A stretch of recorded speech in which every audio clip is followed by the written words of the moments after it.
Good evening, नमस्कार, Ram Ram CTET aspirant. स्वागत है आपके अपने YouTube channel the teachers hub पर।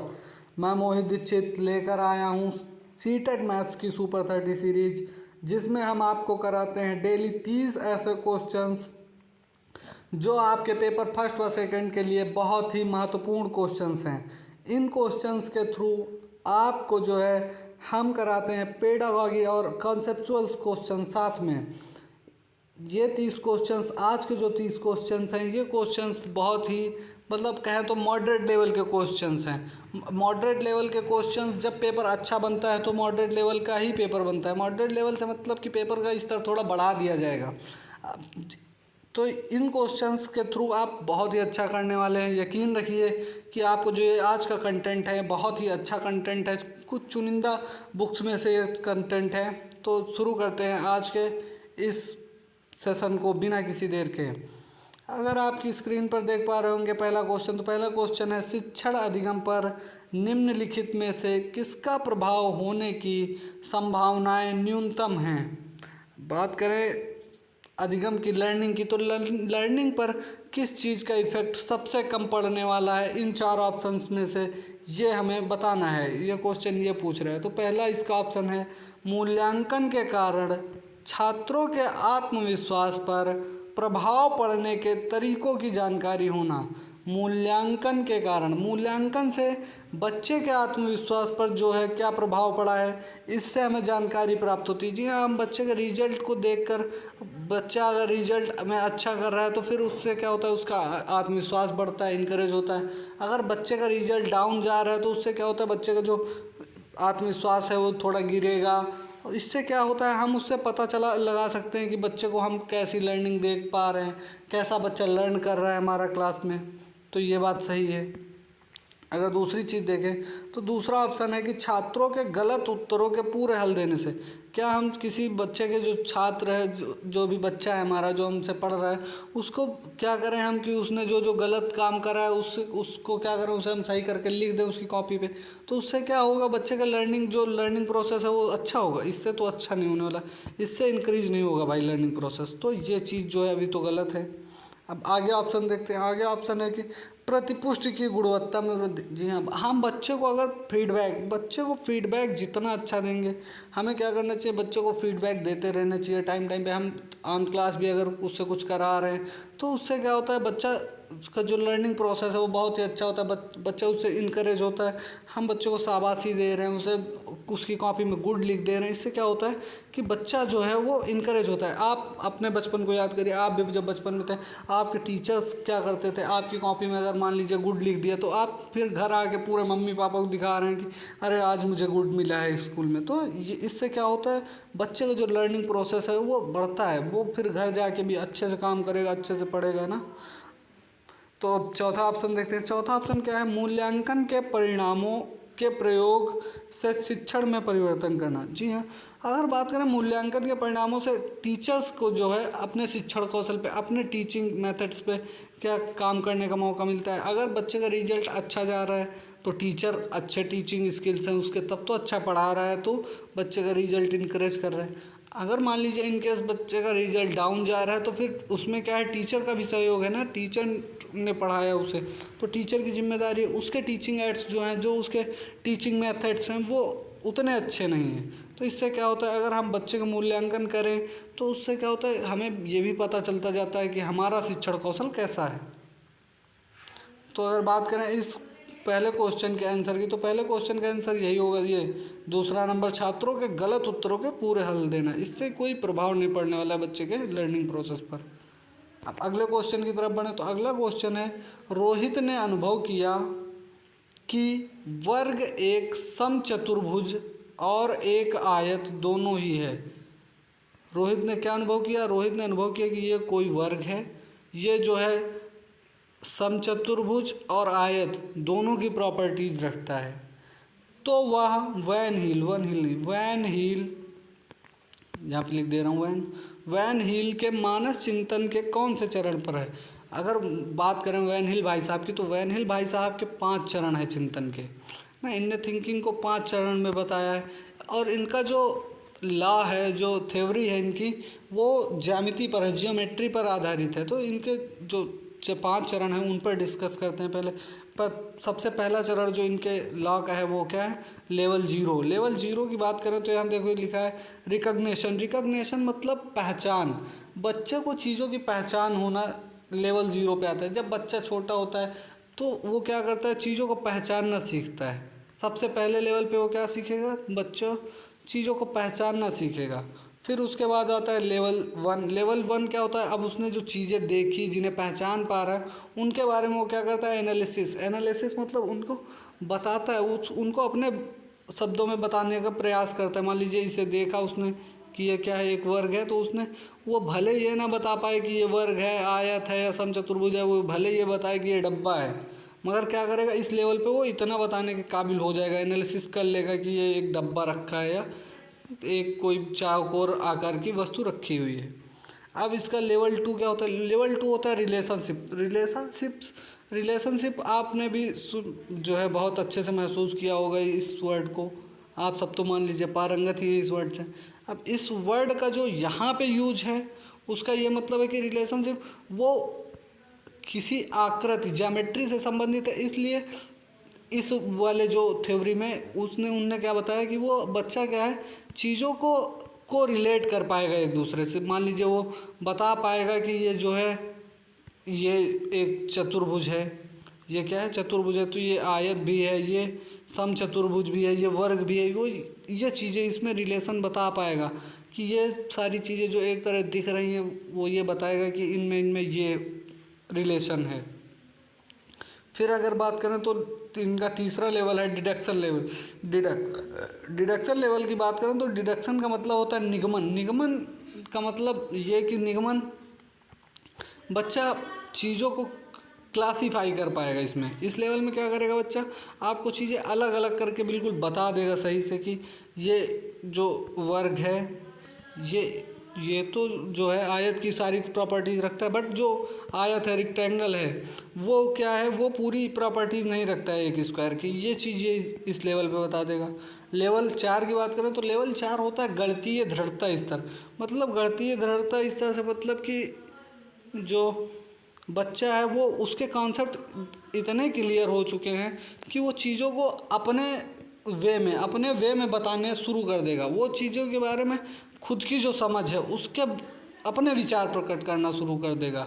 तो यहाँ पे अगर देखा जाए तो इसका जो ऑप्शन है, ऑप्शन फर्स्ट, ये सही है। बच्चा किस लेवल पर है यहाँ पे, लेवल 2 पे। वो रिलेशनशिप बता रहा है कि जो है एक स्क्वायर है, स्क्वायर समचतुर्भुज और आयत दोनों की प्रॉपर्टीज़ रखता है, ये बता पा रहा है। अब अगले क्वेश्चन की तरफ बढ़ें तो अगला क्वेश्चन है पूर्ण संख्याओं का योग एक पूर्ण संख्या होता है। पूर्ण संख्याओं के इस गुण को किस प्रकार उल्लेखित किया जाता है। कोई मान लीजिए पूर्ण संख्या, सबसे पहली बात तो पूर्ण संख्याएं क्या होती हैं। पूर्ण संख्याएं वे संख्याएं जो पूरी हों, मतलब मैथ की सारी संख्याएं, मैथ में जो संख्याएं पूरी की पूरी लिखी हों वो क्या होती हैं, पूर्ण संख्या। मान लीजिए ये है 5, तो 5 क्या है, एक पूर्ण संख्या है। और इसमें क्या कहा है, पूर्ण संख्या का योग पूर्ण संख्या से, पूर्ण संख्या का योग मान लीजिए 5 है, 2 है, इनको योग जो होगा वो तीसरी जो संख्या आएगी वो भी क्या होगी, एक पूर्ण संख्या होगी। ये बात सही है। तो यह संख्या के किस गुण से होता है, ऐसा क्यों होता है, तो इसमें पहला देखिए लिखा है सहचर्य गुण, असेस्टिव ना। असेस्टिव का मतलब कि सहचर्य मतलब साथ साथ चलना। तो कोई संख्या है वो साथ साथ चल के बढ़ रही है, ऐसा नहीं हो रहा है ना इसमें। वितरण गुण, इस पे क्या है, वितरण से, इससे डिस्ट्रीब्यूटिव भी नहीं हो रहा है। क्यों, क्योंकि इससे क्या डिस्ट्रीब्यूट हो रहा है भाई, इससे तो चीज़ें जुड़ रही हैं ना, इसमें जुड़ाव की बात कर रहे हैं। तो संवरक गुण, संवरक गुण क्या होता है,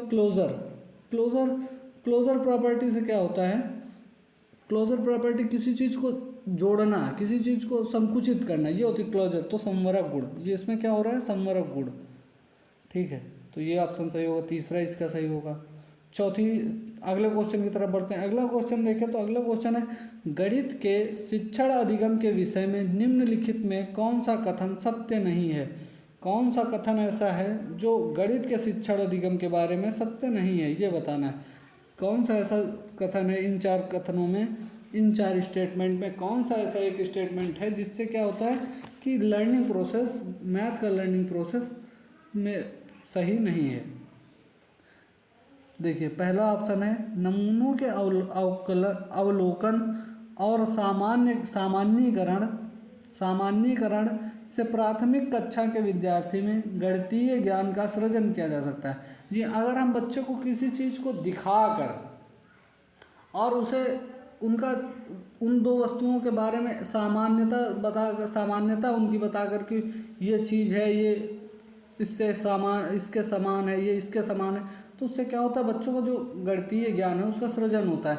मान लीजिए आपने अभी स्क्वायर वाली बात करी थी, तो स्क्वायर देखा है पहले, फिर उसको हमने क्या करा, रेक्टेंगल दिखा दिया, तो उससे उसका क्या होगा, जो उसका मानसिक विकास होगा वो अच्छा होगा। इससे क्या चीज़ों के बारे में उसे पता लगेगा, उससे नॉलेज बढ़ेगी उसकी।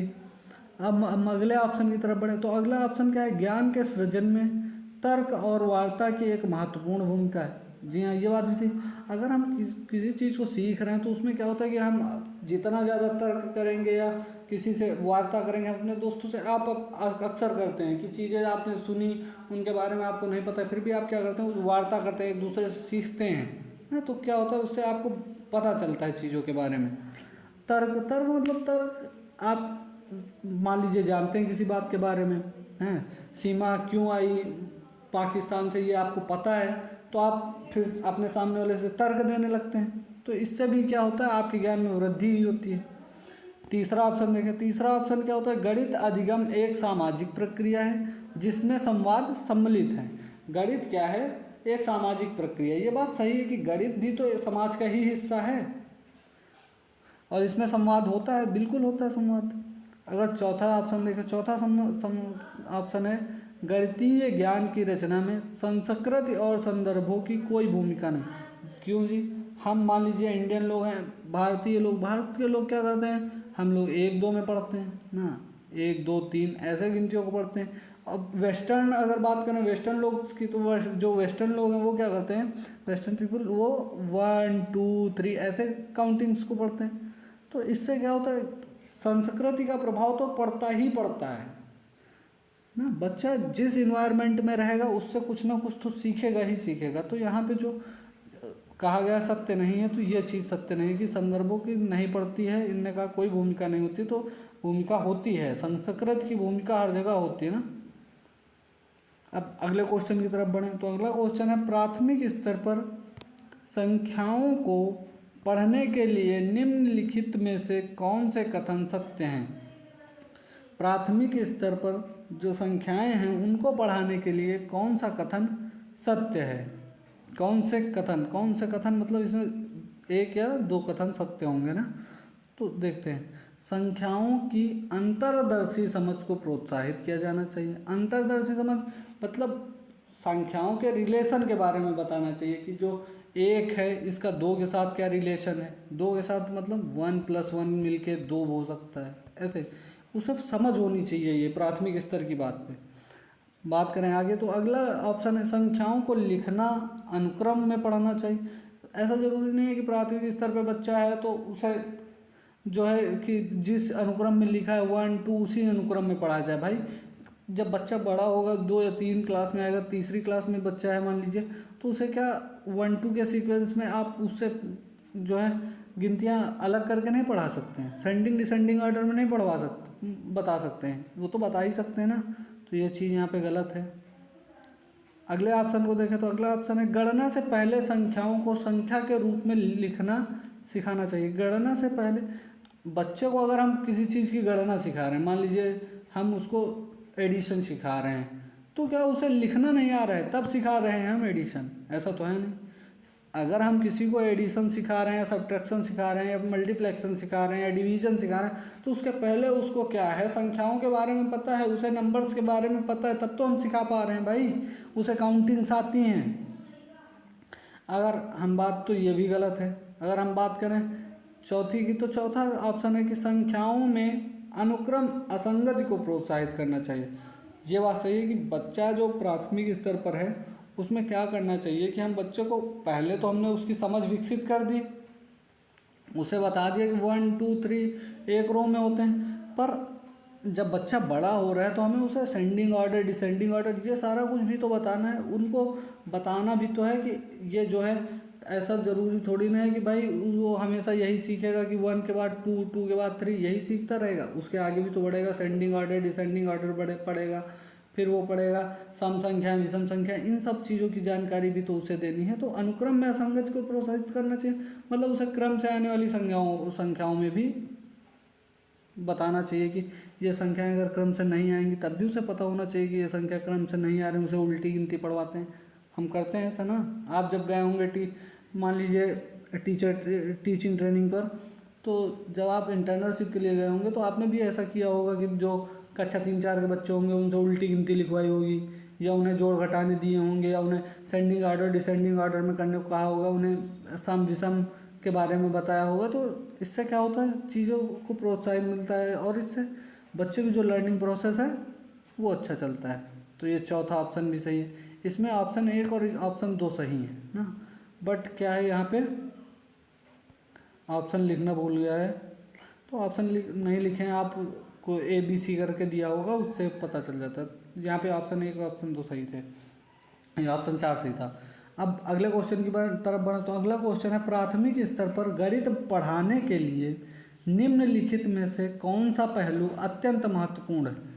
प्राथमिक स्तर पर मतलब प्राइमरी लेवल पर गणित पढ़ाने के लिए इन 4 में कौन सी ऐसी चीज़ है जो बहुत ही ज़रूरी है, जिसका मोटिव, मतलब प्राथमिक प्राइमरी लेवल पर हम जो मैथ पढ़ा रहे हैं उसका मोटिव क्या है ये बताना है, उससे क्या फ़ायदा होने वाला है बच्चे को ना। तो क्या मोटिव है, पहला है इसका ऑप्शन, उच्चतर पढ़ाई और रोजगार के लिए तैयार करना। वाह भाई, आप प्राइमरी लेवल के बच्चे को पढ़ा रहे हैं और जाते ही क्या उसे बढ़िया जो है IIT के लिए तैयारी कराने लगेंगे, या उसे नौकरी पर चीज़ें बताने लगेंगे, बेटा तुम्हारा कल SSC का पेपर है और तुम आज ही जो है तुमको ज्योमेट्री पढ़ा देते हैं, ट्रिग्नोमेट्री पढ़ा देते हैं। ऐसा तो कर नहीं सकते ना, प्राइमरी लेवल है भाई।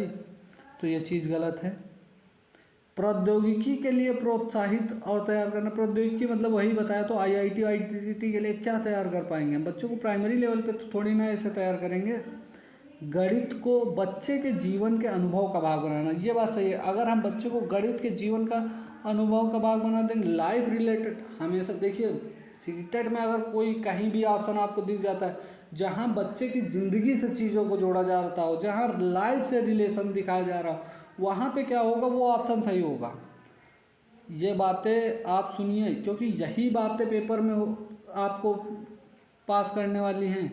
क्वेश्चंस हो सकता है बदल जाएं, पर ये बातें नहीं बदलती हैं। बातें यही, इन्हीं बातों से ही क्वेश्चन बनते हैं और इन्हीं बातों से क्वेश्चंस हल होते हैं ना। तो ये चीज़ हमेशा याद रखिए कि जो मैं बीच बीच में बता रहा हूँ इन चीज़ों को ध्यान से सुनिए। ये कुछ ऐसे टर्म्स हैं जो आपके सीटेट को क्रैक करने के लिए बहुत ही मतलब कारगर साबित होने वाले हैं। अब चौथा ऑप्शन देखें इसका, तो चौथा ऑप्शन है परिकलन में परिशुद्धता विकसित करना। परिकलन में परिशुद्धता मतलब बच्चों को क्या, हम पहले से ही उसके जोड़ घटाने और उसके गुणा भाग में उसको बताएंगे कि तुम तो सही नहीं कर पा रहे हो। भाई प्राइमरी लेवल का बच्चा है, उसको इन सब चीज़ों से क्या मतलब, उसमें लाइफ रिलेटेड चीज़ें बनानी है उसके, जिससे लाइफ रिलेटेड चीज़ें बनाएंगे तो क्या होगा, वो अच्छे से सीखेगा और जल्दी सीखने के लिए प्रोत्साहित होगा। मैथ्स के टीचर हैं, मैथ्स वैसे भी उबाऊ विषय माना जाता है, तो क्या करेंगे आप, मैथ को जितना इंटरेस्टिंग वे में पढ़ाएंगे उतना ही अच्छा होगा आपके लिए। तो बच्चे के जीवन से जोड़ के अगर पढ़ाएंगे, बच्चे को बताएंगे कि बेटा तुम कल गए थे दुकान पे और तुमने 2 टॉफ़ियाँ ली और मान लीजिए मुझे 1 टॉफ़ी दे दी, तो आपके पास कितनी टॉफ़ी बची। ऐसे उदाहरण दे के अगर उसे बताएंगे तो उससे क्या होगा, बच्चा जल्दी से मैथ्स को सीखेगा। अब आगे देखते हैं अगला क्वेश्चन। अगला क्वेश्चन है 17,863 पाने के लिए 8,008 और 8,088 और 8,808 के योग में से क्या घटाना होगा। अच्छा, ये पूछा है कि इन तीनों के योग में क्या घटाना होगा। इन तीनों का योग करें, पेन ले लेंगे तो दिखेगा नहीं।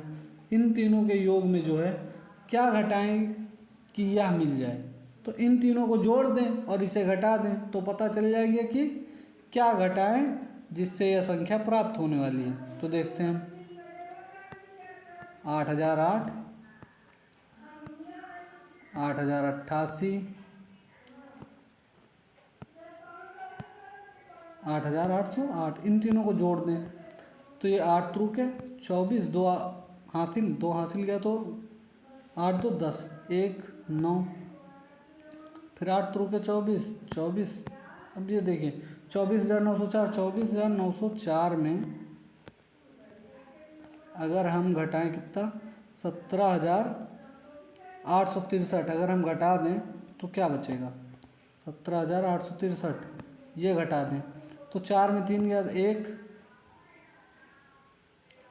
0 है यहाँ पे, 0 1 कैरी करेंगे तो 1 यहाँ पे क्या हो जाएगा 2 2, जिस ऑप्शन में 2 आ रहा है वो सही है, मतलब 6,121 अगर घटा दें तो ये सही हो जाएगा। तो ये इसका तीसरा ऑप्शन सही है ना। इन तीन संख्याओं को जोड़ना है और उससे क्या करना है, ये वाली संख्या घटा देनी, इससे ये आ जाएगा। अगला क्वेश्चन देखते हैं। अगला क्वेश्चन है 16 लीटर धारिता वाली एक बाल्टी पूर्ण रूप से पानी में भरी हुई है। बाल्टी के इस पानी को छोटे छोटे बर्तनों में भरा जाना है। बाल्टी में भरे समस्त पानी को एक मग द्वारा 50 बार पूर्णतया भरकर छोटे छोटे बर्तनों में स्थानांतरित किया जाता है। मग की धारिता क्या होगी। कोई मान लीजिए बाल्टी है, उसमें क्या है 16 लीटर पानी है, 16 लीटर पानी है और इस 16 लीटर पानी को एक मग्गे द्वारा क्या किया गया है 50 बार उल्टा गया है, 50 बार उलट दिया गया है, तो बाल्टी पूरी तरह से खाली हो गई। अब ये बताना है कि यह मग्गा कितने ग्राम का है। अगर ग्राम में बताना है तो लीटर को ग्राम में बनाने के लिए हम 1000 से गुणा कर देते हैं। तो 1000 से गुणा कर देंगे तो ये जीरो से कट जाएगा, 5 दूनी 10, इससे क्या होगा 16 दूनी 32, मतलब 320 ml का है। यहाँ पे देखिए पहला ऑप्शन है 320 ml, तो यह मग्गा कितने का 320 ml। ये चीज़ समझिए, समझने की बात यह है कि 16 लीटर की बाल्टी है कोई ना, 16 लीटर की बाल्टी है, उससे हम क्या कर रहे हैं, एक मग्गा है उसके थ्रू जो है पानी को दूसरे बर्तनों में डालना है। तो यह प्रोसेस कितने बार कर रहे हैं 50 बार, 50 बार टोटल प्रोसेस है ना, और टोटल प्रोसेस 50 बार है। जबकि अगर हम बात करें टोटल प्रोसेस 50 बार है और जो टोटल धारिता है, जो टोटल पानी है बाल्टी में वो कितना है 16 लीटर।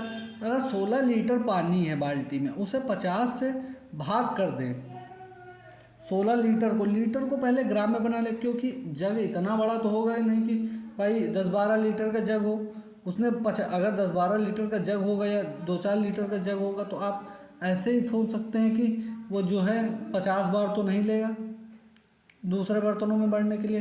तो जग छोटा है तो ml में होगा जग, तो जब ml में है, मिलीलीटर में है, तो उसे 1000 से गुणा कर दीजिए। हम इसको भी लीटर को भी ml में बना लेते हैं, उससे क्या होगा आसानी से काउंट कर पाएंगे। तो इसका ऑप्शन पहला सही है। अगला क्वेश्चन की तरफ बढ़ें। अगला क्वेश्चन है निम्नलिखित तालिका मारिया और शहनवाज द्वारा 100 में से प्राप्त 5 विषयों के अंक प्रदर्शित करती है। मारिया और शहनवाज के 100 में से 5 विषयों के अंक प्रदर्शित करते, मतलब इनका जो पूर्णांक था, टोटल नंबर थे इन विषयों के वो 100 थे, इनको प्रदर्शित करती है। अब इस सारणी के थ्रू, अच्छा आगे दिए हैं इसके ऑप्शंस के थ्रू ही देखेंगे, क्योंकि इसमें कुछ ऐसा बोला ही नहीं है कि जिससे जोड़ घटाना वाला टाइप है ना। तो इसमें देखते हैं क्या बोला है इसने। गणित और विज्ञान में शहनवाज के कुल प्राप्तांक इन विषयों में मारिया के कुल प्राप्तांक से अधिक हैं। पहले ऑप्शन के लिए हम क्या देखते हैं, गणित और विज्ञान। अगर हम मैथ और साइंस की बात करें तो मैथ और साइंस में मारिया ने प्राप्त किया मैथ्स में 88 और 90, शहनाज ने प्राप्त किए कितने 78 और 82। तो इनने बराबर तो प्राप्त नहीं करें, कुल अंक से मारिया के कुल अंक से अधिक प्राप्त करें, नहीं शहनाज ने क्या करें कम प्राप्त करें। देखिए दिख रहा होगा 78 82, आप ऐसे ही जोड़ लीजिए ना, तो मारिया ने ज़्यादा प्राप्त करें यहाँ पे, तो पहला ऑप्शन तो गलत है। दूसरा ऑप्शन देखें, दूसरा ऑप्शन है मारिया और शहनाज के कुल प्राप्तांक समान है। ये तो भाई आपको जोड़ के ही पता चलेगा कि समान है कि नहीं है। तो चलिए जोड़ते हैं मारिया और पहले मारिया के जोड़ लेते हैं। मारिया के 8 4 12, 12 5 17, 17 3 20, 20 का 0 2 7 2 9, 9 8 17, 17 6 23, 23 7 30, 30 39, इसका कितना होगा 390, 390 इसके हुए। इसके देखते हैं 8 1 9 9 7, 9 7 हुए आपके 16, 16 4 20, 20 का 0 8 2 10, 10 7 17, 17 7 24, 124 7 31 31, 390 इसके भी हो। तो दोनों के सेम है ना, यही सही है। आप जब देखेंगे इसको करके देखेंगे कॉपी पे तो दिखेगा आपको। करके दिखा दूं क्या? चलो करके दिखा देता हूँ। देखिए इसके जो टोटल अंक होंगे वो 390 होंगे, मैंने जोड़ के बताया ही है। आप जोड़ना इसी तरह करिए। 8 4 12, 12 5 17, 17 3 20, 20 का 0 वहाँ से लगा दो। 7 2 9 9 8 17, 17 7 39, 39 हो गए या इधर आइए तो 8 1 9 9 7, 16 16 4 20, 20 का 0 वहाँ से लगा 2, 8 2 10, 10 7 17 24, 24 31 31 39, सही तो है। तो 390 ना, ये वाला सही हो गया। अब इसको आगे पढ़ने की क्या ही ज़रूरत है, इसमें क्या सही है यही पूछा है। आगे देखते हैं। अगला क्वेश्चन है, एक टैक्सी का मीटर पहले 2 किलोमीटर की यात्रा के लिए 50 का भाड़ा दिखाता है। एक कोई टैक्सी है, उसका जो मीटर है वो पहले 2 किलोमीटर के लिए, पहले 2 किलोमीटर में कितने रुपए ले रहा है? 50 रुपये। उसके बाद प्रति किलोमीटर की यात्रा पर उसके बाद जितने किलोमीटर चलेगा उनका भाड़ा कितना लेगा? 16 रुपये लेगा। मंजू ने अपने घर से रेलवे स्टेशन तक की यात्रा में कितने रुपए दिए? 258 रुपये किराया दिया। 258 रुपये का किराया दिया। उसकी घर से स्टेशन की दूरी, अच्छा अब बताइए ये कि मंजू ने टोटल 258 रुपये दिए ना, तो पहले 2 किलोमीटर के तो 50 रुपये दिए ही होंगे, तो ये 258 में 50 घटा दें तो कितना बचा? 208। अब जो ये 208 हैं ये किस दर से दिए? ये दिए होंगे 16 रुपये की दर से, क्योंकि आगे का जो 2 किलोमीटर आगे का भाड़ा है वो कितना है? 16 रुपये की दर से। तो अब इस 16 से 208 का भाग दे दें तो हमें पता चल जाएगा। 16 से अगर हम भाग दें तो 16 एकम 16 बचा कितना? 3, 16 48, 4 बचा, 16 48, तो इससे क्या होगा? 13। तो मंजू का जो घर है वो स्टेशन से कितना दूर है? 13 किलोमीटर। अब अगला क्वेश्चन तरफ बढ़े। अगला क्वेश्चन है कि एक रेलगाड़ी पटना से 30 मई 2020 को 23:40 पर चलती है और मुंबई 1 जून 2020 को 5:15 पर पहुंचती है। रेलगाड़ी की यात्रा का कुल समय कितना है? यहाँ पे ये बताना है कि रेलगाड़ी कुल कितना समय ले रही है यात्रा में। 30 मई को चले, मई कितने दिन की होती है? सबसे पहली बात तो यही आपको पता होनी चाहिए कि भाई मई कितने दिन की होती है। अब मई हम तो बता नहीं पाएंगे आपको कितने दिन की होती है, आप समझिए बात को। मई क्या होती है? देखिए जून नवंबर जनवरी अप्रैल सितंबर 30 28 दिन की, फरवरी बाकी सब 31, तो मई कितने दिन की? 31 दिन की। अब इसमें क्या होगा? 31 तारीख आएगी। जब 31 तारीख आएगी तो 31 तारीख को तो ये पूरे 24 घंटे चलेगी ना, क्योंकि 30 मई को चली थी और 1 को पहुंची, तो 24 घंटे वो हो गए। अब ये 30 मई को कितना चली? 30 मई को चली है ये 23:40, मतलब 24 बजने में कितने मिनट बाकी? 20 मिनट। तो ये कितना ज़्यादा चली? 20 मिनट। 30 तारीख को चली 20 मिनट। अब ये जो 1 जून को चल रही है, 1 जून को कितना चल रही है? 5:15, तो 5 घंटे और 15 मिनट इधर चली। पहले दिन कितना चली थी? 20 मिनट। तो इनको जोड़ा, 24 में 5 जोड़ा तो 29। अब ये मिनट को मिनट से जोड़ दिया, 15 में 20 मिनट जोड़े तो कितना हुआ? 35। तो 29 घंटे 35 मिनट कुल चली है। देखिए ये चीज़ें सीखने की हैं। एक रेलगाड़ी से संबंधित क्वेश्चन आपको ज़रूर देखने को मिलेगा आपके पेपर में, ये बात पक्की है। लिख लीजिए कहीं कि मतलब ये क्वेश्चन तो पक्का मिलने वाला है। एक संख्या 100 के आधे से अधिक है। संख्या क्या है?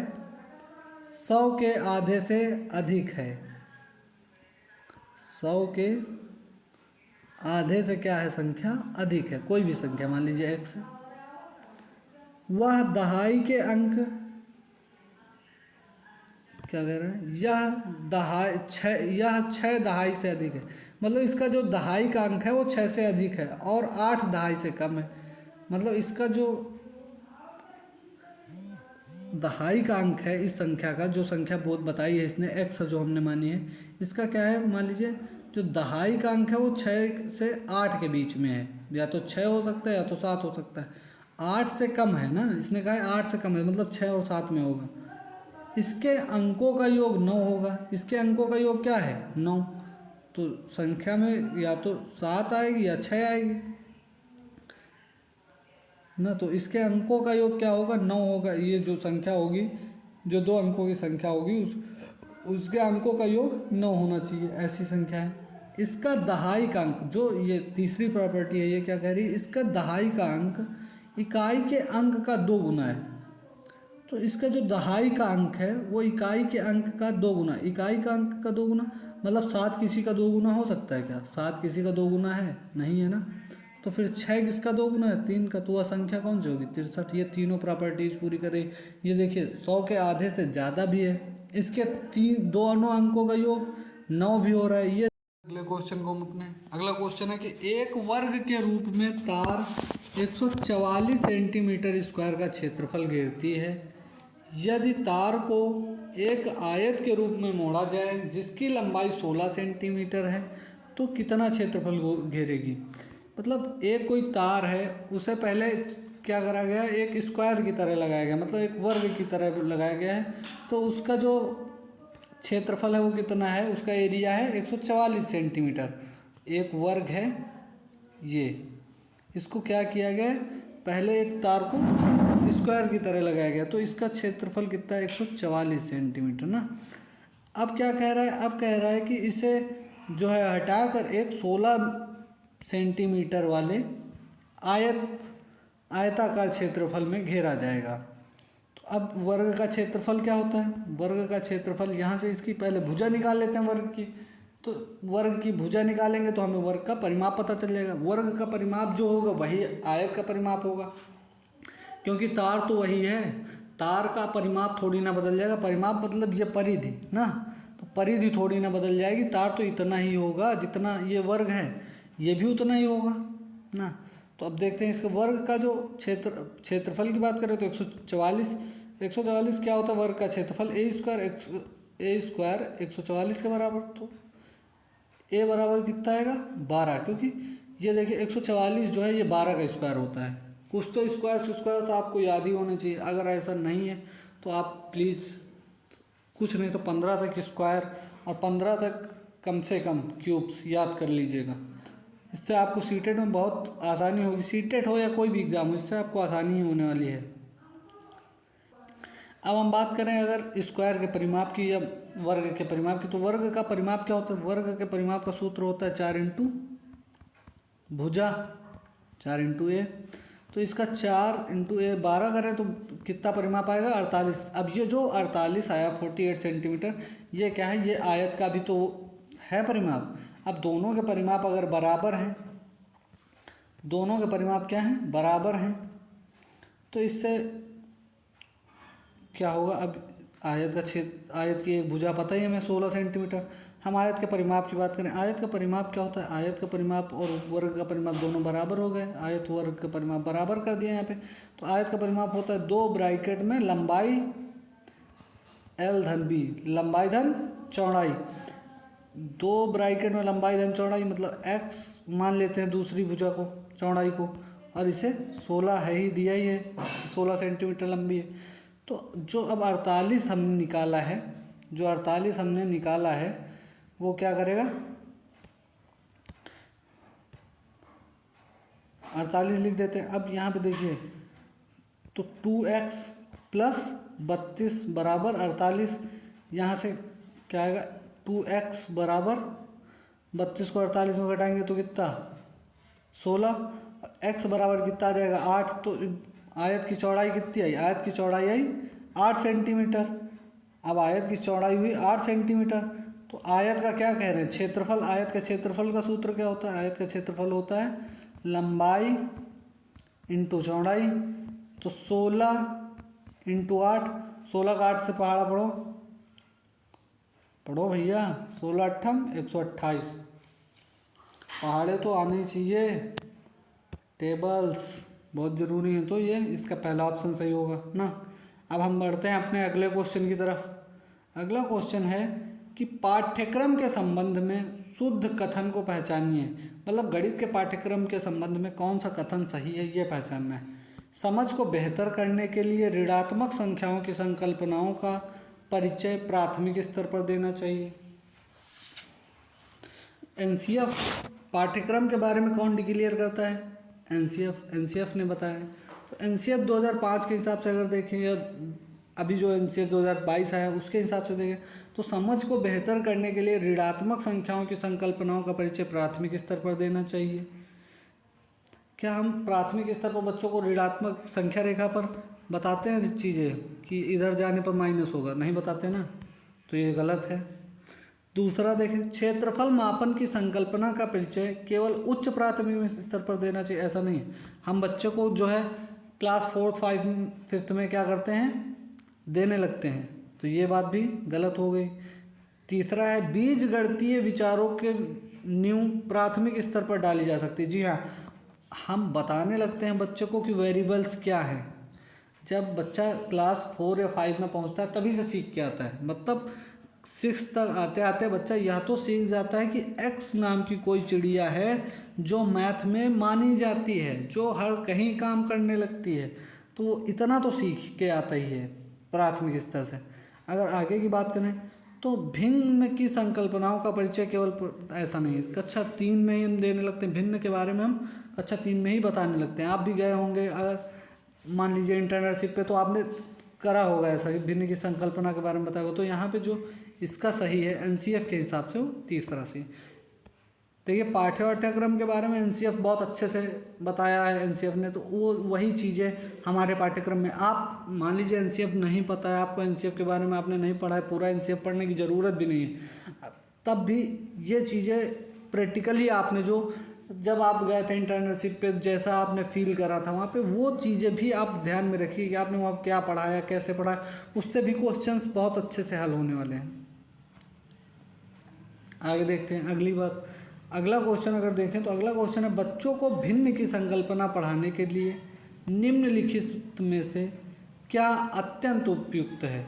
इन चीज़ों में जो दी गई 4 चीज़ें हैं, इनमें से क्या है, कौन सी ऐसी चीज़ है जिससे बच्चे को फ्रैक्शन आराम से पढ़ा सकते हैं ना।